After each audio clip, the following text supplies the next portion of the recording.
All Elite Wrestling. Things are ridiculously fluid right now. At the time we're recording this, they just had their press conference, their rally, where they revealed a number of wrestlers have signed. Of course, the obvious is the Elite. Some surprises, such as Chris Jericho and Pac, a.k.a. former WWE superstar Neville. There are various reports from the Wrestling Observer that they have potential TV deals on the table for a primetime 2-hour show. A lot to take in, Paul. What are your thoughts right now based on what we know about AEW?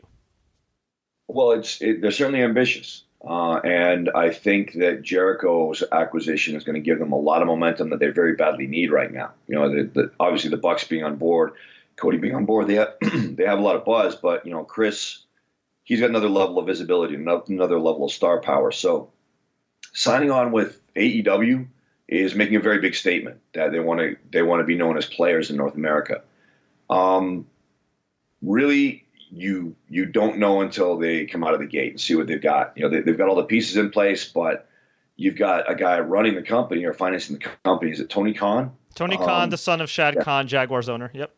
And it's my understanding he doesn't have a great deal of experience in the wrestling business. And at the same time, it can be a difficult balancing act being pushed talent and in the office at the same time. So that's something that we'll see how well Cody and the Bucks and whoever else is on the booking team can navigate. I'm not saying they can't, but I'm just saying it adds another level of difficulty to running the company. So I'm looking forward to it. I mean, that's what makes AEW so compelling, is that they've come out so big and so brash, and they've made so many bold moves. Now let's see what they're going to do with it. With the mass exodus of stars, the Elite going, of course, to All Elite Wrestling. Kenny Omega may just go straight to AEW. Let's just say they don't do a deal with New Japan. Kushida, rumored to be going to WWE.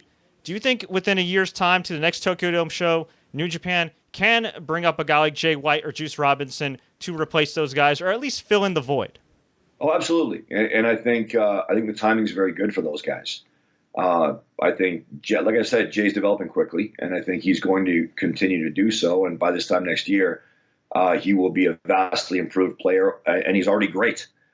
Juice is a guy that, you know, we've been watching come along over the last few years. I had been hearing his name a lot before I came out here 2 years ago, or came out to Japan 2 years ago. And I saw him for the first time when he wrestled Cody in the Tokyo Dome, and I was just blown away. You know, the guy he knows the value of selling, which a lot of people don't these days. And he's just such a good all-around guy, and he's got a great personality and loads of charisma.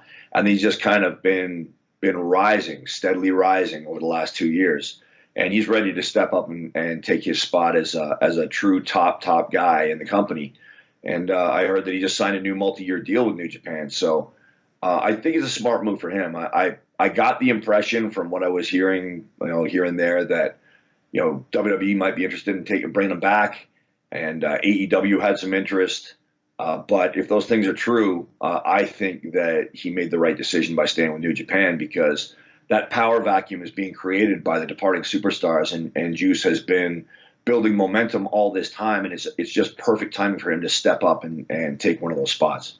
Do you like hard-hitting, in-depth interviews? WWE World Heavyweight Champion Mark Henry. Fred Richani of TSC News, standing alongside MMA legend Tito Ortiz. Do you like breaking news updates from the world of pro wrestling, MMA, boxing, NFL, and everything in between? Post-fight, Canelo Alvarez versus GGG, Gennady Golovkin. Do you like in-depth game and app reviews? TSC Gaming, here to review EA Sports' NBA Live. Is WWE Network worth your $9.99? And do you like event coverage you won't find anywhere else? At New York Comic Con, the jam-packed Jacob Javits Center. TSC News here at E3 in Los Angeles, California. If you like what you see, if you like what you hear, keep it right here and subscribe to the TSC YouTube channel. Click the subscribe button. Don't forget to enable notifications. And until next time, everybody, as always, enjoy the game.